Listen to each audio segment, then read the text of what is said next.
Revolution. We'll talk about that later.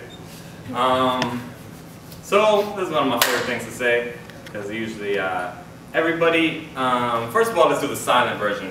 Raise your hand if you love your mom. Yes, about 1,000. Okay, and let's just, in general, like all moms, like the moms you see, like, you know, like carrying 6 bags and a baby and pushing another baby cart, like just for all of them, just for our moms, for grandmoms, for the moms we never met, let's just make a ton of noise. We're not a lot of people, but we're gonna fill the room with sound for all the moms. On the count of 3, let's make some noise for the moms. 1, 2, 3. Woo!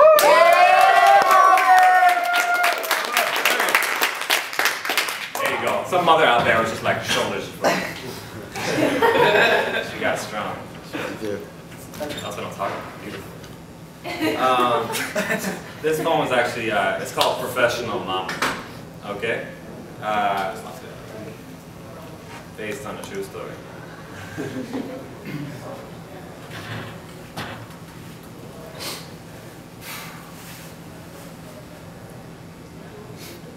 This is my mother's favorite story.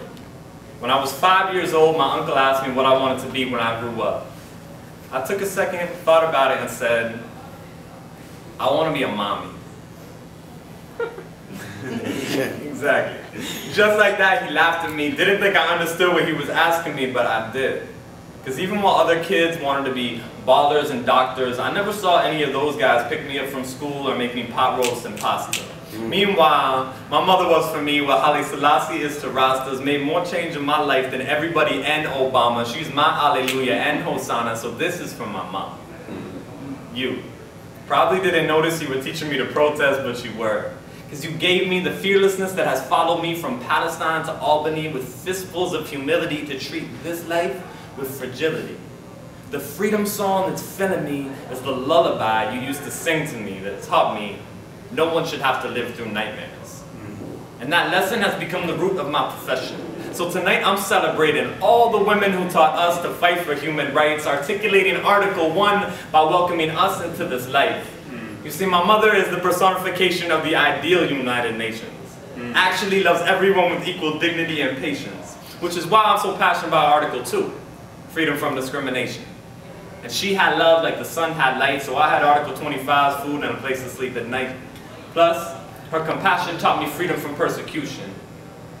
She is why I don't believe in execution. And her encouragement for the way that I write was the way she chose to cite Article 27 that says art and culture is a human right. Thank you for that, because now my job is bringing poetry to war zones, from Haiti to Juarez to Beirut to Brooklyn, where people are overflowing, in prisons full of hurt. My mother just went back to school to study social work. Exercising her right to education. She is my universal declaration. And the only reason I study politics and economics is because they didn't have a degree in motherhood. But they should. And there should be required courses for everybody in the armed forces to teach no mother's child should be tortured, so close those secret prisons down. And no mother's child should go hungry, so we want international debt relief now. We all need to be the Mom Dukes of the scientists making nukes and tell her child, you better put those chemicals down. You see, if our government's dropping bombs, we all gotta keep it a lot more moms, get out in those streets. Like any mother would, if you threaten her child's peace, I still wanna be a mommy, so tell the government not to draft me. Cause I got kids, we're both American and Iraqi. You best believe that a mother loves her child, no matter where they're born. That's why we in the streets for immigration reform. This is the only way I know how to say thank you to my mom. I am the child that you foster like care in the form of wisdom shared, and just by being there, I'd be rich if I had a dime for every time you told me to cut my hair.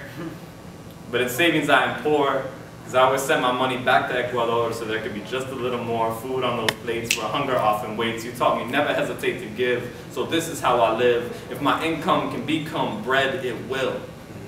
And still, I know I can never fill your shoes. But every step I take will be to prove you taught me well. Mom, I know it's hard when I go away sometimes.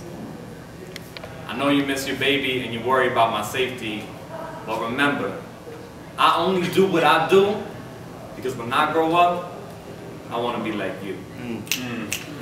Woo!